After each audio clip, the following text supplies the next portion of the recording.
The corridor had no official name. The navigational charts the Hethari Combine circulated to their contracted shipping lines called it Transit Approach 7, which was the kind of name that told you everything about who had been nomming things in this part of the galaxy for the last 3 centuries. The charts showed it as a clean, unobstructed lane between the Thresh Relay Station, dead now, burned out in a grid surge 4 years back, and the secondary relay cluster at Vaskin Point, which was operating but barely, running on a maintenance skeleton that the Combine hadn't bothered to upgrade because the lane itself was theirs and nobody used it without their permission. The charts showed nice clear space, wide margins, safe transit depths. The charts were wrong. Or rather, they had been accurate 11 days before my boots touched that corridor.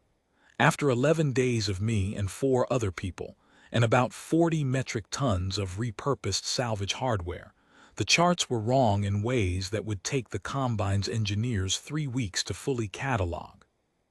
My name is Dara Yen. I held the rank of Chief Warrant Officer in the Interstellar Survey Division, attached to the ISV Terran Gunship, a low-slung Ferris-class tactical survey gunship, 72 meters stem to stern, rated for atmospheric entry, carrying a crew of 6 in spaces designed for 5. We were not a warship in any formal classification. The Terran Gunship had 2 lateral rail-mount batteries and 1 dorsal point defense array, and those were classed as defensive systems under Survey Division Operational Code. She was fast and she was quiet, and she had a sensor suite that cost more than twice her hull, because the Survey Division's philosophy was that seeing clearly mattered more than shooting precisely. The ISD used ships like her to go places and look at things and produce complete, accurate records. What happened after we looked depended on what we found.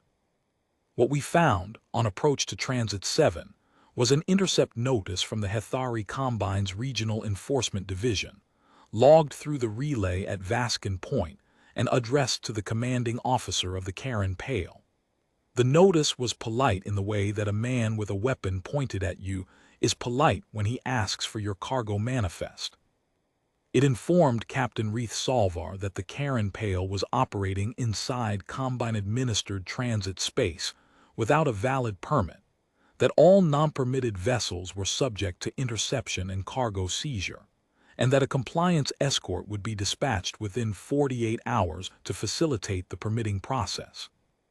The compliance escort in Combine parlance meant 2 to 4 armed cutters crewed by the Combine's enforcement contractors, who would pull alongside, lock hard points, and begin removing anything they decided was forfeit under their transit tariff code. The tariff code, which the Combine had written itself, covered essentially everything. Salvar read the notice. He read it twice. Then he pulled up our mission orders and read those too, and then he called the 6 of us into the Terran Gunship's common space, a room barely large enough to hold us without someone's elbow in someone else's ribs, and he laid out what we were looking at. The mission orders were straightforward. The ISD had received a survey request from the Colonial Development Office for a hydrological analysis of Vaskin Point's secondary moon, a body that showed subsurface water signatures and atmospheric chemistry that the CDO's xenobiologists wanted mapped. The Terran Gunship was the nearest available hull. The job was scientific, routine, in the way that anything in deep space is ever routine. We had permits from the Colonial Development Office, duly logged and time-stamped. We did not have a transit permit from the Hethari Combine, because the Interstellar Survey Division did not purchase transit permits from private cartel enforcement arms that had declared sovereignty over navigational corridors predating their organization by about 400 years. This was a position the ISD held firmly and that the Combine had been testing, incrementally, for the past 6 years. They had impounded 3 survey vessels. They had collected forfeit tariffs on 2 more. They had not, to date, impounded an ISD vessel whose crew had been given 11 days to think about the problem in advance. That was the difference. The Combine's 48-hour compliance window was, by the standards of cartel enforcement, generous. generous enough that we were not going to be helped by the nearest ISD patrol, 2 days away at best speed, and not going to be ignored by the Combine, who had logged the notice and started their clock. Salvar laid this out without much editorializing. He was a compact man, former fleet navigation, careful and unhurried in everything he did, and he had a habit of stating a problem completely before he asked for solutions. He asked for solutions. I had been running calculations since the notice came through. Not because I had anticipated this.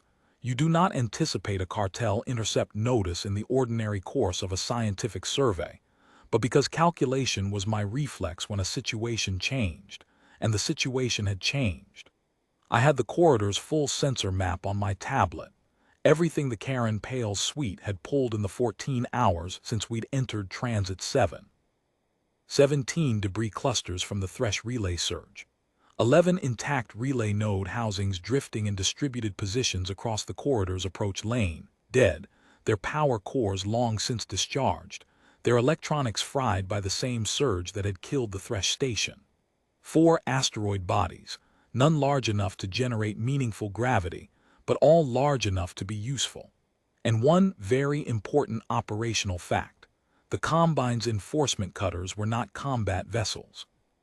They were seizure vessels. They were built to lock onto compliant ships and extract cargo from crews that understood the power differential. They were not built to fight. I told Salvar what I wanted to do. He was quiet for a long time after I finished. I had spoken for about 12 minutes, using the tablet to walk through the sensor map. I had explained the node housings and what they could become. I had explained what we had in stores and what Aurea could do with power relay circuits and what Team could do with tether work in EVA and what Ren and Helena could produce with access to the machine shop. I had explained the geometry of the choke point and the simulation I had run in my head and the simulation I wanted to run on the tactical system to verify the geometry. I had not told Salvar what to decide. That was not my position. I had told him what was possible. He looked at Petty Officer First Class Team Voss, who handled our mechanical systems and had, in a previous career, spent 4 years on a salvage crew in the Reach Belt. 4 years of working in the cold with improvised tools on objects that had not been designed to cooperate with the tools. He looked at Specialist Aurea Calden, our electronics tech, who was 26 years old and had a gift for doing things with power relay circuits that the circuits manufacturers had not foreseen and would probably have preferred not to acknowledge. He looked at Survey Tech Ren Blay and Survey Tech Helena Voster, who were the 2 members of the crew whose primary qualifications were geological and hydrological analysis rather than anything tactical, and who were both, as it turned out, people who took the word mission seriously enough to do what the mission required. He looked back at me. "How long?" he said. 11 days, I said. "Maybe 10 if Team can move fast on the tether work." Team said he could move fast. Salvar nodded once. "Then we'd better start," he said. I want to describe what 11 days in a pressure suit feels like, working in the cold of a dead debris corridor, because I think people who read after-action logs sometimes imagine it as cleaner than it was. The Terran Pale held position at the corridor's throat, engines cold, running on passive power, emitting nothing that the Combine sensors would read as active, and Team and I went out in 4-hour rotations, EVA tethered, working from the survey skiff when we needed to reach the farther debris clusters. The temperature in the corridor without a nearby star for warmth ran at about -240 Celsius. Our suits were rated for it.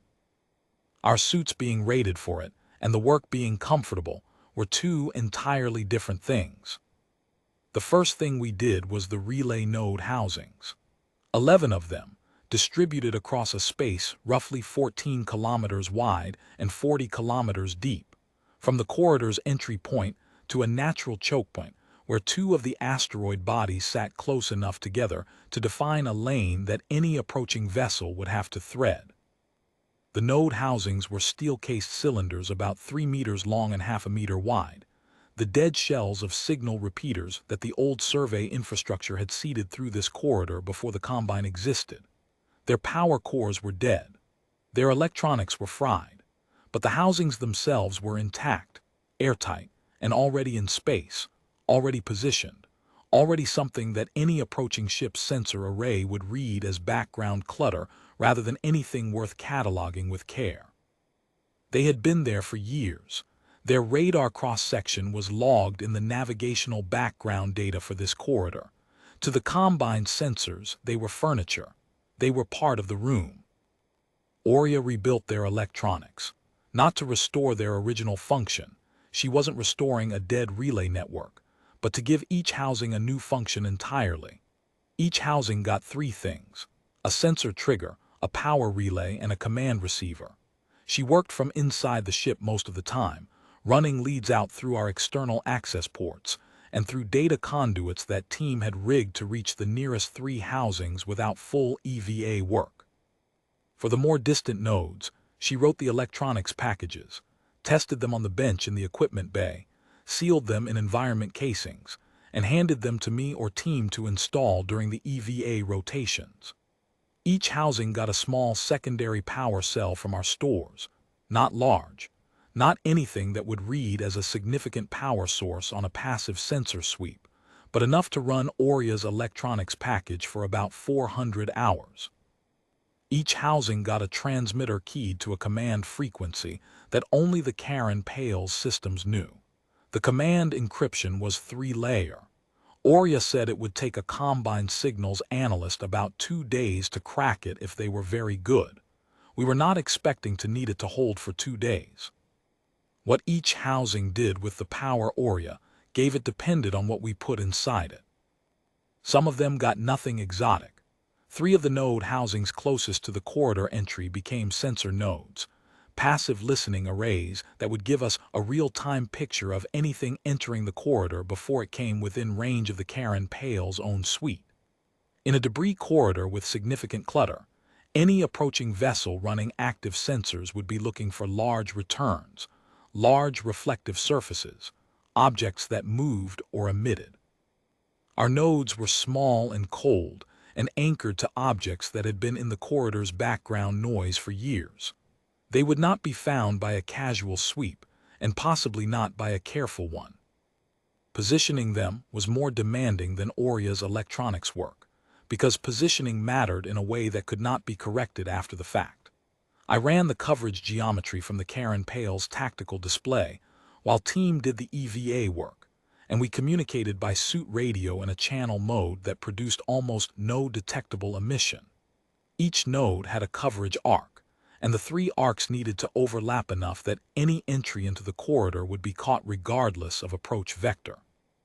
We ran the geometry 4 times before I was satisfied with the positioning of the 3rd node, which required team to move it 12 meters from its original anchor point, 12 meters in EVA, at -240, with a tether and a 3-kilogram electronics casing, and a node housing that outmassed him by about 8-to-1, was not a casual adjustment.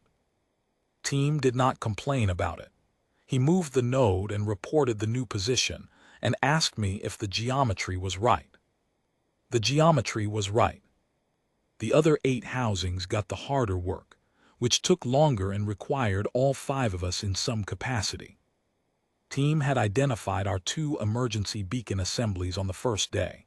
They were in their storage lockers in the emergency equipment bay, which every Ferris-class gunship carried as standard kit, because the survey division's position was that a crew that could not call for help was a crew in worse trouble than a crew that could. Emergency beacons are built to produce large electromagnetic signatures on demand. That is their entire function. They are designed to scream across every standard hailing frequency in a pattern that any rescue vessel within 3 light towers can triangulate precisely enough to find a single casing in open space. They are very good at what they do. Their emitter components are, consequently, very good at producing electromagnetic output of a kind that saturates nearby sensor arrays. because saturating nearby sensor arrays is a secondary effect of what they do, not the design intent, but an effect that Aurea had discussed with me in hypothetical terms on a different mission 2 years earlier. Aurea disassembled both beacons during the first 3 days. She separated the emitter components with the care of someone who knew exactly what she had and what she was changing it to. She modified 4 of the emitter units, not repairing them but retargeting them. Instead of broadcasting across all standard hailing frequencies, she tuned each unit to a tight frequency band that corresponded to the active sensor array specifications of the Hethari Combine's Enforcement Cutter class, which were publicly documented in the Combine's own published fleet registry, because the Combine published its fleet specifications as a deterrent to potential smugglers who might otherwise underestimate their detection capability. The deterrent was accurate for its intended purpose. It was somewhat less effective as a security measure, because the same specifications that told smugglers they would be detected told Aurea exactly which frequencies to target. She distributed the modified emitter units across 4 of the remaining node housings, along with their control electronics and secondary power cells. These 4 nodes, on a simultaneous command signal, would produce an electromagnetic pulse across the target frequency band, strong enough to saturate any unshielded sensor array of the Hethari Cutter class operating within approximately 1 kilometer. The effect would last between 90 seconds and 4 minutes, depending on how quickly a crew cycled their array through a reset protocol. During that window, any cutter crew relying on active sensors for navigational guidance would be effectively blind. The Combine's enforcement cutters ran sensor arrays that were optimized for cargo scanning and navigational precision in standard transit corridors.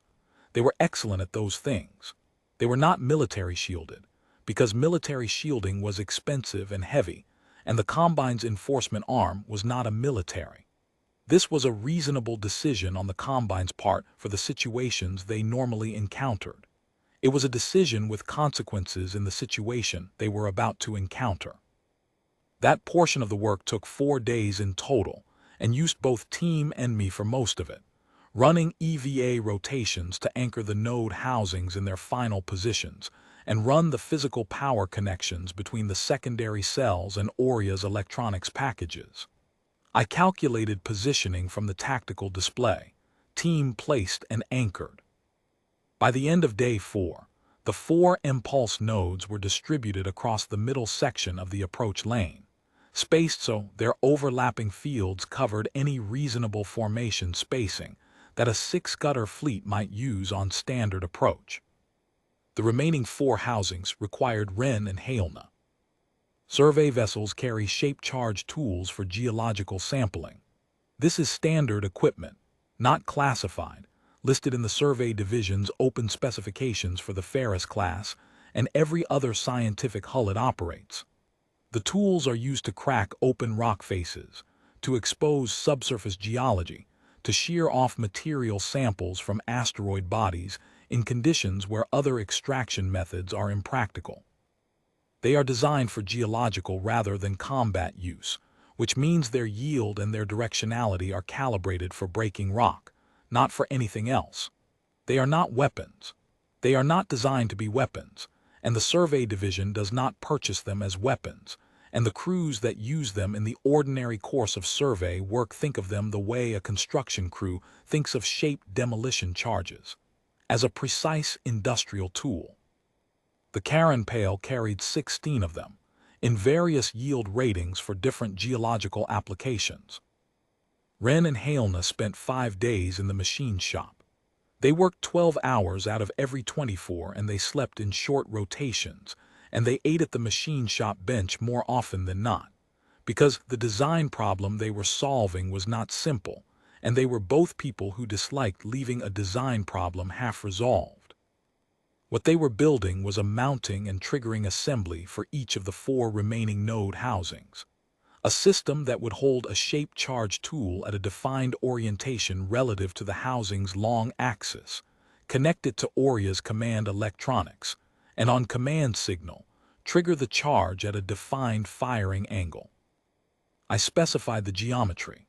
The 4 charge nodes were to be anchored to the asteroid bodies flanking the choke point, not to the asteroid surfaces directly, but to outrigger mounts that team fabricated from our structural repair stock, extending from points on the asteroid faces that were on the corridor-facing side, and low enough that the projection cones of the charges would cover the lane that any approaching vessel would have to use to thread the choke point at standard approach depth. The projection cone of a shaped geological charge of the yield ratings Ren and Halna selected was approximately 30 degrees at maximum effective range, which Ren calculated at about 600 meters for the relevant charge type. 600 meters was not a large envelope in terms of what combat weapons can do. But the choke point was approximately 1,100 meters wide between the asteroid bodies, which meant a vessel threading the lane at standard approach speed, with its sensor arrays compromised by the M-pulse nodes, would be within 600 meters of one charge node or another for approximately 45 seconds. Ren showed me the projection geometry on the 3rd day of the machine shop work. He had modeled it carefully, and he showed me the coverage pattern and the dead zones and the overlap areas and the approach vectors that minimized exposure. "This doesn't cover every possible approach line," he said. "It doesn't need to," I said. "It needs to be documented. Every approach line, every dead zone, every coverage gap, it all goes in the survey log." He understood what I meant. He went back to the machine shop. By the end of day 9, we had changed transit approach 7 from a debris corridor into something else entirely. The 4 sensor nodes covered the entry point and gave us early warning. The 4 impulse nodes were distributed across the middle approach lane, positioned to saturate any cutter-class array that entered their range simultaneously on command. The 4 charge nodes were anchored to the asteroid bodies at the choke point, their projection cones covering the lane. Everything was cold. Everything was passive. Nothing emitted. Nothing moved or powered or communicated. To any sensor sweep that didn't know to look for it, the corridor looked exactly as the navigational background data said it should look. A standard relay debris field, 2 asteroid bodies defining a natural transit lane, background clutter at known positions. On day 10, I ran the full simulation. Solvar sat with me at the tactical display for 4 hours. I had built the Hethari enforcement cutter profile from their published fleet registry, and I used the standard approach protocols from the Combine's published transit enforcement procedures, also publicly available, because the Combine's position was that transparent enforcement procedures discouraged noncompliance. I ran the simulation 16 times, varying approach geometry and formation spacing and sensor sweep patterns. I tested the scenarios where the formation came in tight, where it came in spread, where the lead cutter was running hot sensors, and where it was running passive to minimize its own emissions. In 14 of the 16 runs, the simulation crossed the decision point, the position I had designated as the geometrically critical threshold inside the choke point, before any cutter crew could identify, categorize, and respond to a trigger event in a coordinated way. In 2 of the runs, the corridor was still significantly worse for the formation than they expected, even accounting for partial early detection. Solvar watched the final run without speaking. When it completed, he sat back and looked at the display for a while. "What's the decision point?" he said. "Here." I marked it on the display.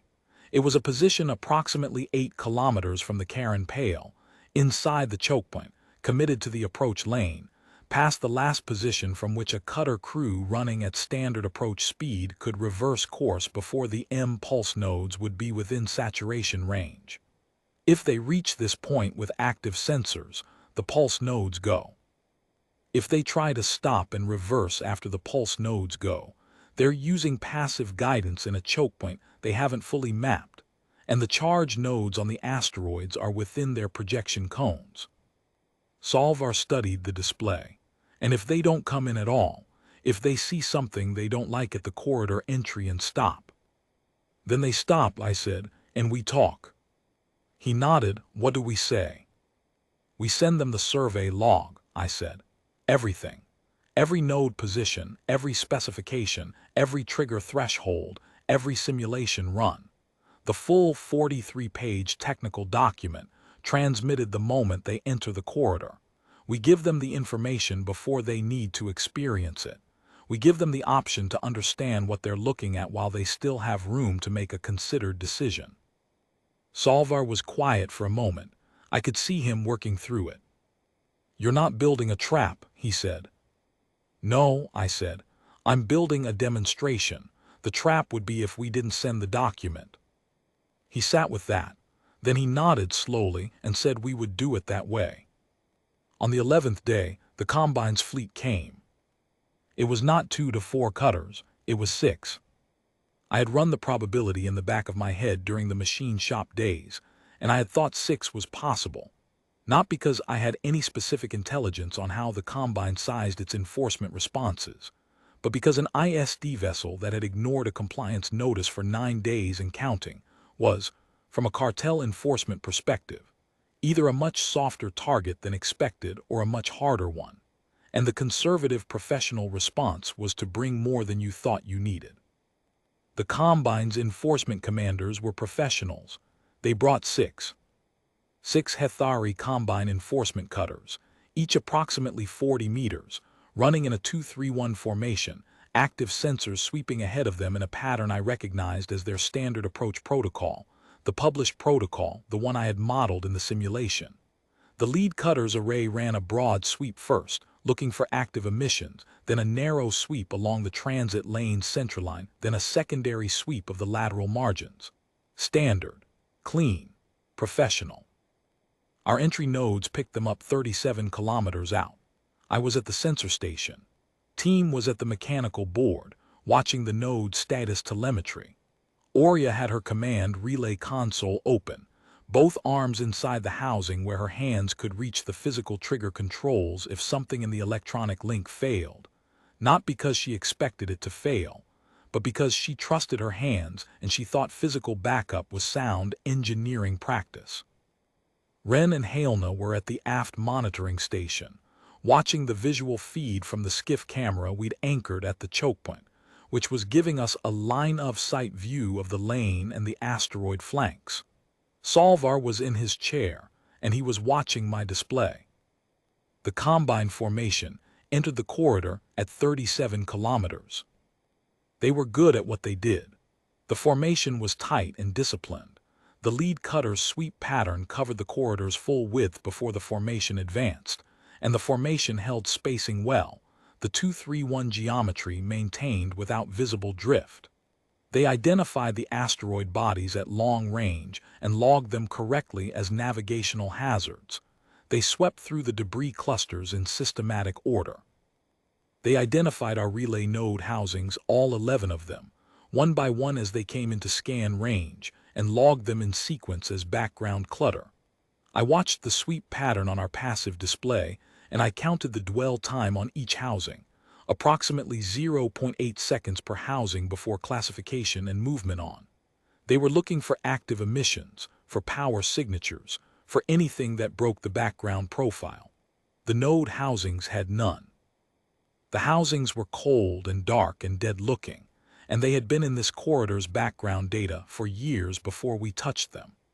To the Combine's sensor operators, doing their jobs correctly and professionally, the housings were exactly what 11 dead relay casings in a 4-year-old debris field should look like.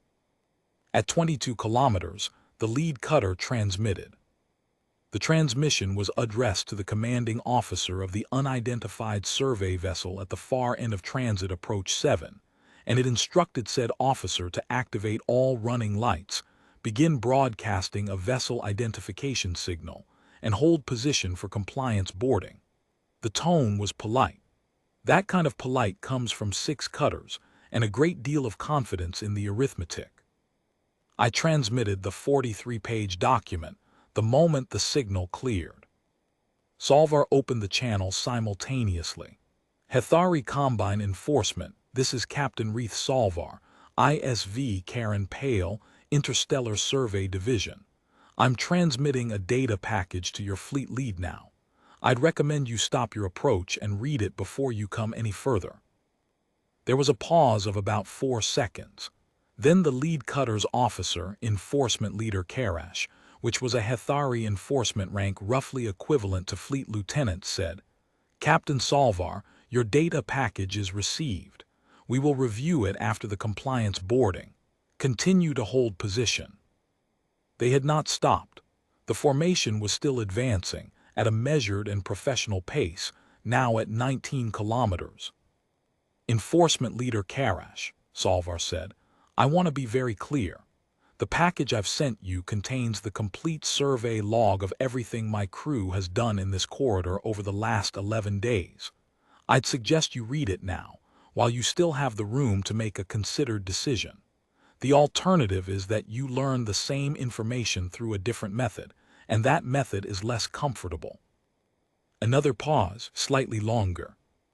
"Captain Salvar, ISD personnel do not have the authority to establish defensive installations in administered transit lanes without Combine notification and approval under." "Enforcement Leader," Salvar said, "you should look at the survey log." The formation was at 16 kilometers. I watched their sweep pattern adapt slightly. The lead cutter ran a secondary pass over the corridor's lateral margins, looking for something the first pass had categorized too quickly. They found the same things the first pass had found: background clutter, asteroid bodies, dead relay housings. Their sensor operators were doing exactly what sensor operators are supposed to do. They were not finding what they were looking for because what they were looking for was not what was there. What was there looked like nothing. At 15 kilometers, something changed in the formation's movement signature. The approach speed dropped by about 12%. Not a stop, a reduction, a hesitation. Someone had opened the data package. At 13 kilometers, the formation slowed further. I watched the approach velocity drop on my passive display, watched it stabilize, watched it hold at a pace that was still advancing, but was no longer the confident, professional pace of a fleet that knew exactly where it was going. Someone was reading. The document was 43 pages. A competent reader would take 20 minutes for a document of that density. Someone reading carefully, with the intention of understanding rather than skimming, would take longer. At 12 kilometers, the formation stopped. The approach velocity hit 0 and held. The formation maintained its geometry: 2 cutters ahead, 3 in the middle tier, 1 trailing, and held position, and ran its sensor arrays and did not advance. There was silence on the channel for 61 seconds. I counted them, not because the count was useful information, but because the silence had a quality to it that I wanted to record precisely. In 61 seconds of silence on a hailing channel with 6 enforcement cutters holding position 12 kilometers out, a great many things are happening that are not audible. Someone is reading. Someone else is being briefed. Someone is pulling the approach lane geometry on a tactical display and comparing it against the document's node position list. Someone, and I think this was Karash himself, is sitting with the knowledge that his formation, which entered this corridor with full confidence 14 minutes ago, is currently sitting still because the document it received contains a navigational analysis showing that the next 8 kilometers of approach lane have been surveyed in detail by the crew of the vessel he is approaching, and the survey contains information he did not have when he entered the corridor. Then Enforcement Leader Karash spoke again, and the professional polish in his voice had acquired a different texture. Not fear, not yet.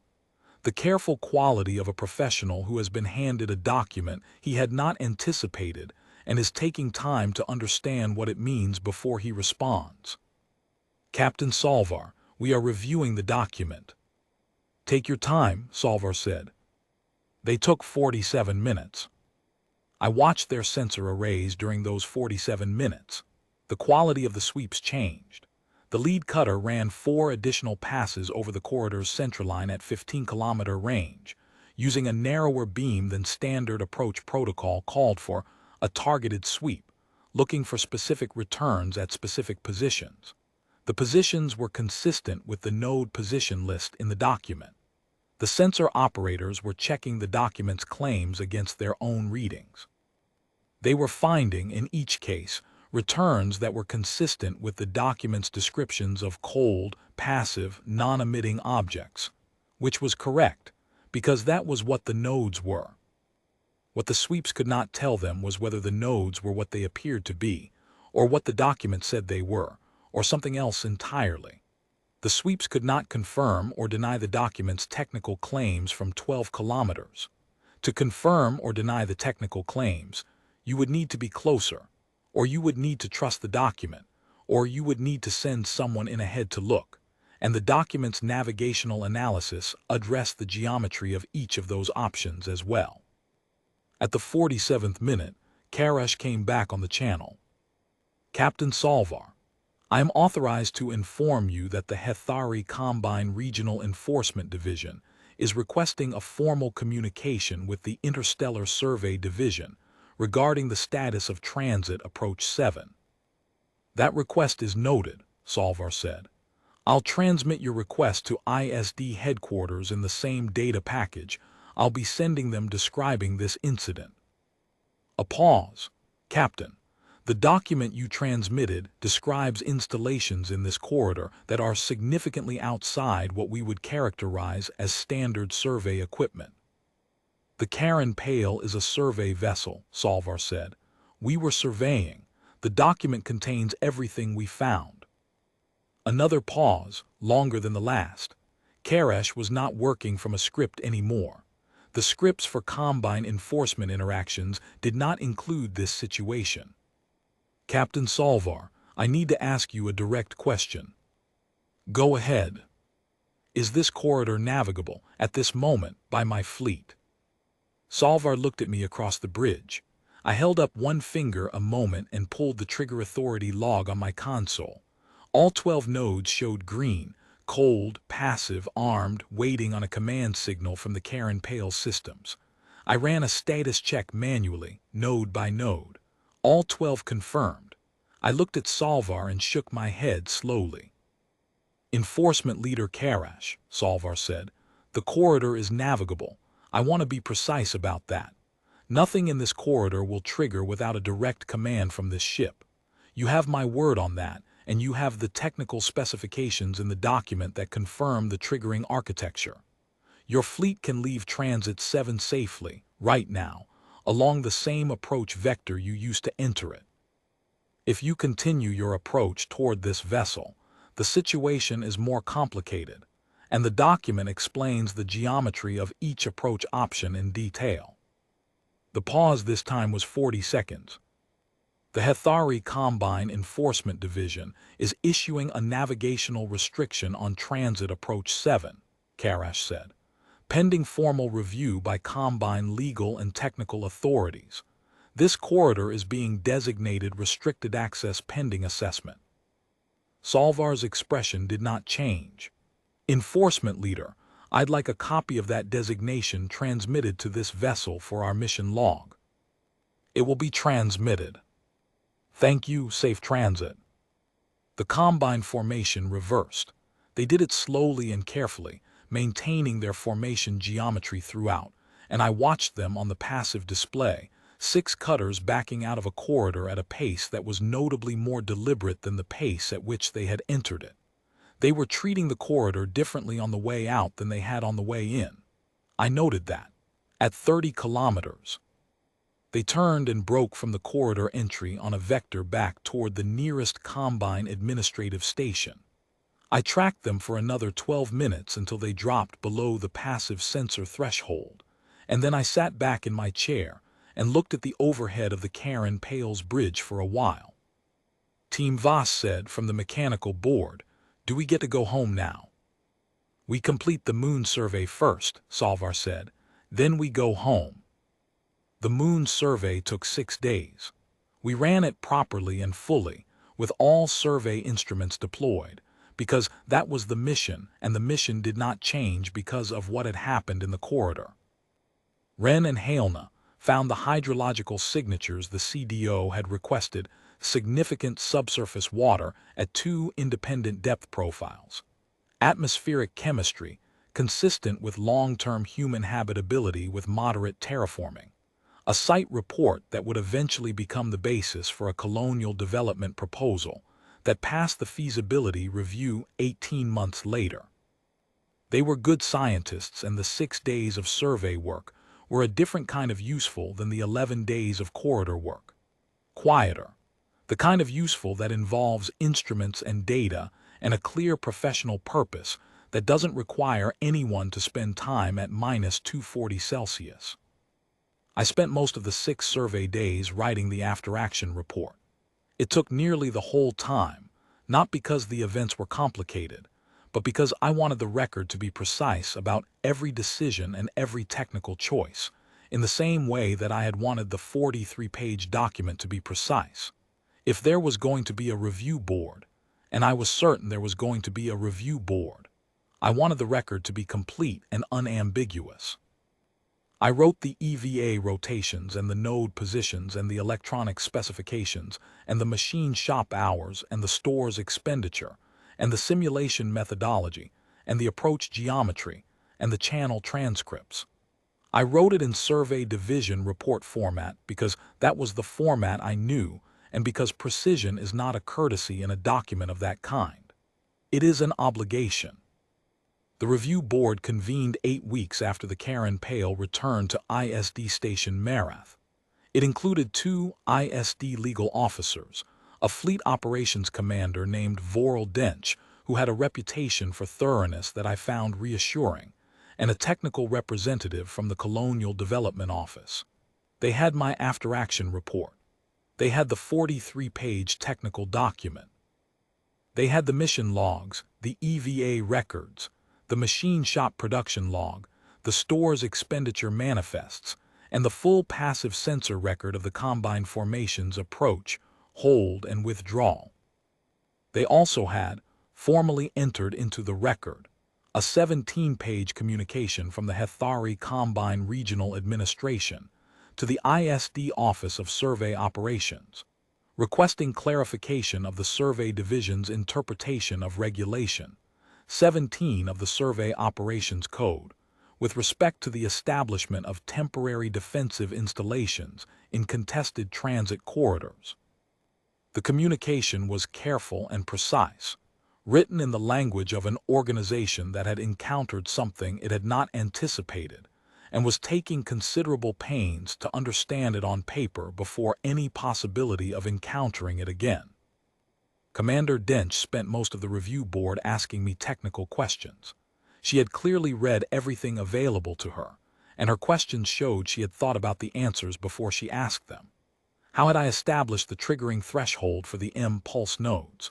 What was the proportionality analysis for the charge assemblies relative to the yield ratings of the tools used?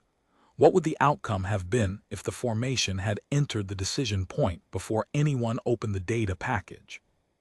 I answered each question completely and precisely, with reference to the relevant sections of the after-action report. Near the end of the final session, she asked me something that was not technically a technical question. "Chief Warrant Officer Yen," she said, "what did you want the Combine to know at the end of this? What was the intended effect of the demonstration as you conceived it?" I thought about how to say it correctly before I said it. "I wanted them to know that one crew can do this," I said. "Not a fleet, not a battle group, not a vessel class that requires special authorization or a crisis deployment order. One crew, one survey gunship, and enough time to think. I wanted them to know that the next time they send an enforcement formation into a corridor with an ISD vessel in it, they have to consider that the corridor itself might be part of the equation, because it can always be. Any crew with our class of vessel and our stores and 11 days has the same options we had. The geometry is always available. The materials are always present in some form in any debris environment. The engineering is not classified and does not require special expertise beyond what survey division crews carry as standard qualification." I paused. I wanted them to know that, and I wanted them to know it because we sent them the document, not because they discovered it the other way. Dench wrote something in her notes and was quiet for a moment. That's a significant thing to communicate to a cartel enforcement authority, she said. Yes, I said. I thought it should be communicated clearly. The review board's finding took 11 days, a coincidence I noted and did not comment on. The finding upheld every decision the Karen Pale's crew had made and classified the installations as consistent with Regulation 17 under a proportionality analysis that Commander Dench wrote herself. The finding was 14 pages, and it established a set of operational precedents that the Survey Division's legal office subsequently incorporated into the updated Contested Transit Operations Guidelines that govern ISD deployments in cartel-administered space to this day. The Combine received a formal copy of the relevant sections. The Hethari Combine did not impound another ISD vessel after the incident in Transit 7. There is a record in the Combine's navigational database. I have seen it, because the ISD filed a formal access request, and the Combine, in the spirit of the ongoing diplomatic dialogue that eventually produced a limited transit-access agreement 2 years later, provided it along with a substantial body of other navigation records as part of the mutual data sharing component of the agreement. The record classifies Transit Approach 7 as restricted, permanent. The justification field contains a single line of text that someone in the Combine's navigational authority wrote after the incident and apparently never amended.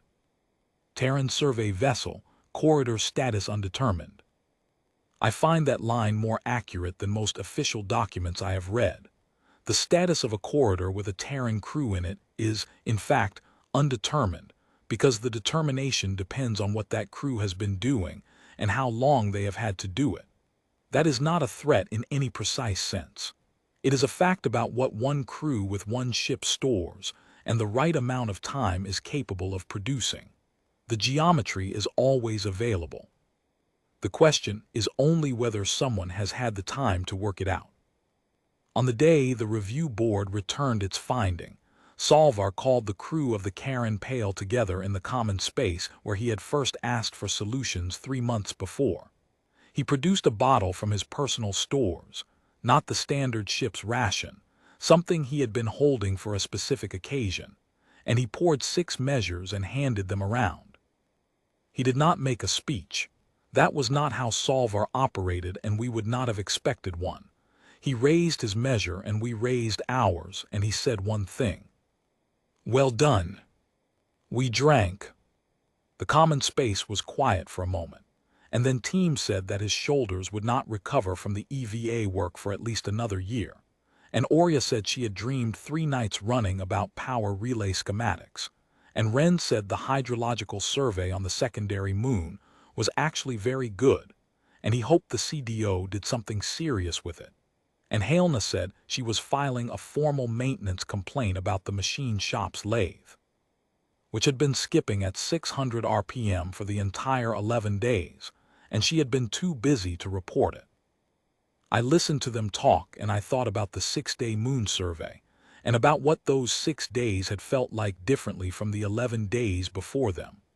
On the survey, I had run my instruments and processed the sensor returns, and contributed to the hydrological report in the margins of writing the after-action document. It was the kind of work I had been trained for and enjoyed. The kind of work that the ISV Karen Pale existed to do.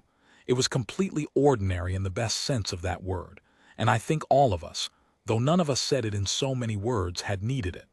The ordinary work of the mission we had come to do was a way of completing the circuit. We had not come to Transit 7 to wire a corridor. We had come to survey a moon. We did both, in the order the situation required, and when it was done completely and correctly. I listened to them talk, and I thought about Transit Approach 7.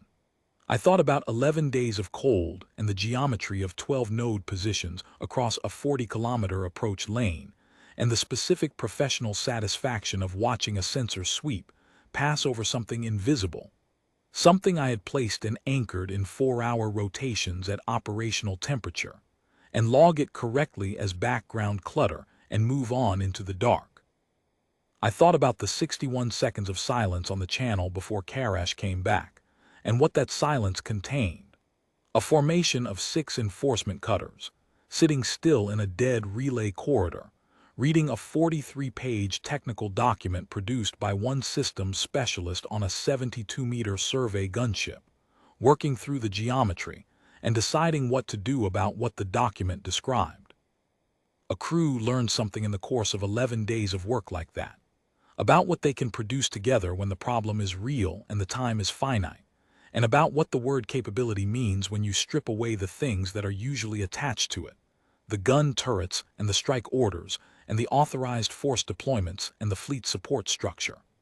About what a corridor is and what it can become when the question is not how do we win a fight, but how do we make the fight unnecessary. The Combine's enforcement formation learned something that day as well.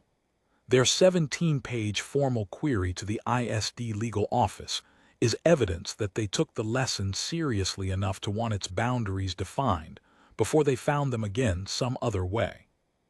That is what I think about when I think about Transit Approach 7, not the 6 cutters, and not the command calls, and not the 14-page review board finding. I think about 12 cold housings distributed across a dead debris corridor, and a formation that stopped, and 61 seconds of silence on a hailing channel, and the single line in the Combine's navigational database that said everything the official record was careful not to say. Terran survey vessel, corridor status undetermined. It still is. I said it still is, and I mean something specific by that. The navigational restriction the Combine filed on Transit Approach 7 is permanent. I know this because I have checked it twice in the years since. Once when the Transit Access Agreement was being negotiated, and the Combine's legal team submitted it as part of a list of corridors they considered unresolvable under any reasonable access framework, and once informally, through a contact in the ISD's diplomatic liaison office who pulled the current database entry for me on a request I phrased carefully enough not to require formal authorization. The entry has not changed. Restricted, permanent. Terran survey vessel corridor status undetermined. The nodes we installed have long since exhausted their power cells and gone fully inert. The corridor is navigable. The Combine knows it is navigable. The Combine has not changed the classification. I find this professionally satisfying in a way that is difficult to explain without sounding more philosophical than I intend. The designation is not about the nodes. The Combine knows the nodes are dead. They dispatched a technical survey team 4 months after the incident.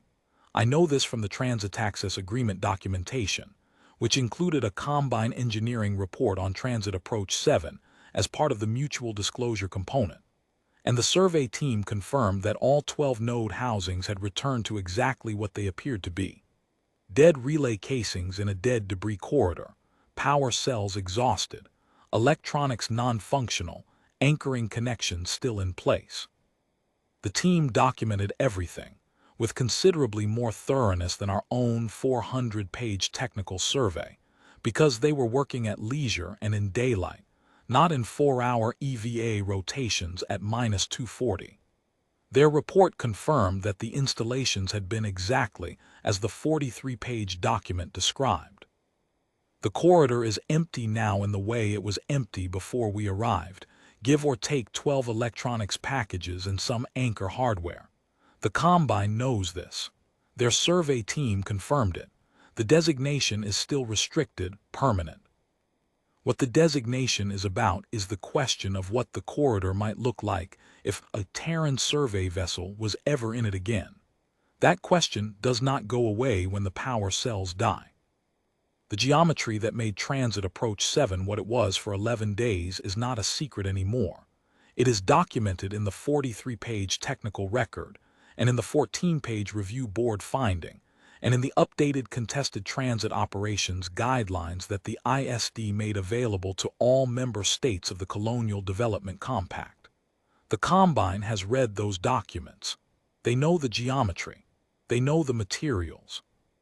They know that the materials exist in some form in any debris environment, in any dead relay corridor, any asteroid field, any stretch of space with clutter enough to hide 12 cold housings, and enough time for one systems specialist to think through the positioning.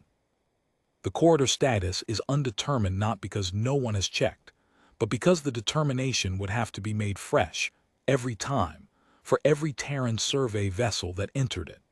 And the Combine's enforcement operations are not structured around that kind of continuous verification problem. Their model assumes that a corridor is either hostile or it is not, that a vessel is either armed or it is not, that the arithmetic of an enforcement action is either favorable or it is not. What Transit Approach 7 demonstrated is that those assumptions do not hold when the crew on the other end has had 11 days and a machine shop. I do not think the Combine's enforcement commanders are incompetent. I think they are competent professionals who made a reasonable assessment based on accurate information about what a 72-meter Ferris-class survey gunship was known to be capable of, and who were then presented with evidence that their information was incomplete in a way they had not considered. Incompetence would have been failing to stop at 12 kilometers. What they did was stop. They read the document.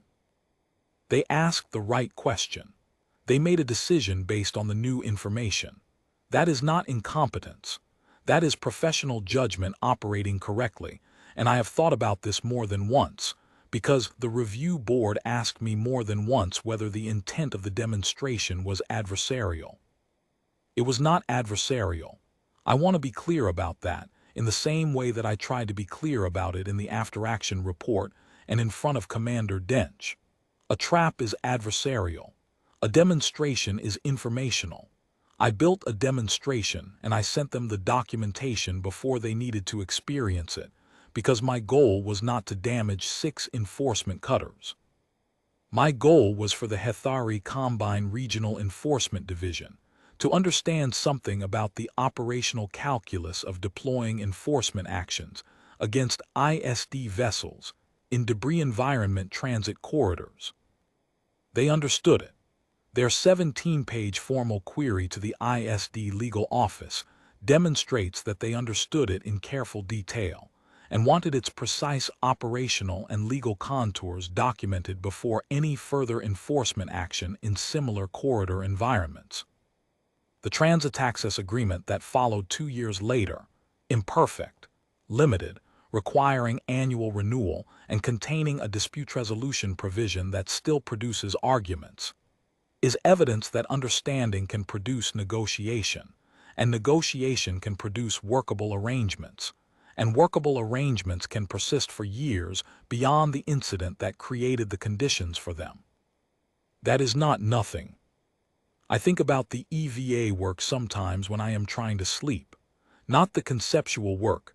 The concepts came quickly, once I had the sensor map and the store's manifest and the knowledge that we had 11 days. The concepts were almost obvious in retrospect, which is how I knew they were right. I think about the physical reality of it. The weight of a 3-kilogram electronics casing at the end of a tether in a 4-hour EVA rotation. The specific way cold works on your hands through pressure suit gloves at operational temperatures. The discipline required to do precise anchor work at a position you have calculated to within half a meter when the reference points are an asteroid body, and the tactical display you have in your helmet feed, and the voice of Team Voss saying here, no, 6 centimeters left, hold. The physical reality of it is what I remember most specifically, more than the channel transcripts or the review board sessions or the navigational restriction entry. 11 days of that physical reality in service of a geometry problem. I want to say something about the crew, because the after-action report addresses each crew member's contribution in the formal record, and the formal record is accurate, but it is not sufficient. Team Voss did the EVA work with the discipline and the physical endurance of someone who had done harder work in worse conditions, and had formed the opinion, somewhere in 4 years on a salvage crew, that complaining about the conditions was a less productive use of time than doing the work. Oria Calden sat at the electronics bench for 11 days, and what she produced was not the work of someone who was doing what she was told. It was the work of someone who had understood the problem and had opinions about how to solve it correctly, and whose opinions were right. Ren Blay and Hale Navoster spent 5 days in a machine shop doing work that was not their primary professional qualification, and they did it without complaint, and with the specific creative problem-solving that happens when competent people are given a real problem and the resources to address it. Solvar asked for solutions once, received one, evaluated it in the way that careful commanders evaluate things that are going to require all of them to commit to a course of action, and then committed. He did not revisit the decision during 11 days of EVA rotations and machine shop hours and node installations. He committed, and then he got out of the way. That is a crew. I have served with other crews since, good ones, and I have tried to carry with me the understanding of what that particular collection of 6 people produced in 11 days in a dead relay corridor, because I think it is something worth carrying. Not the technical specifics, those are in the documents, but the quality of what happens when 6 people understand a problem and trust each other and do the work. The corridor status is undetermined. It will remain undetermined. That is the point.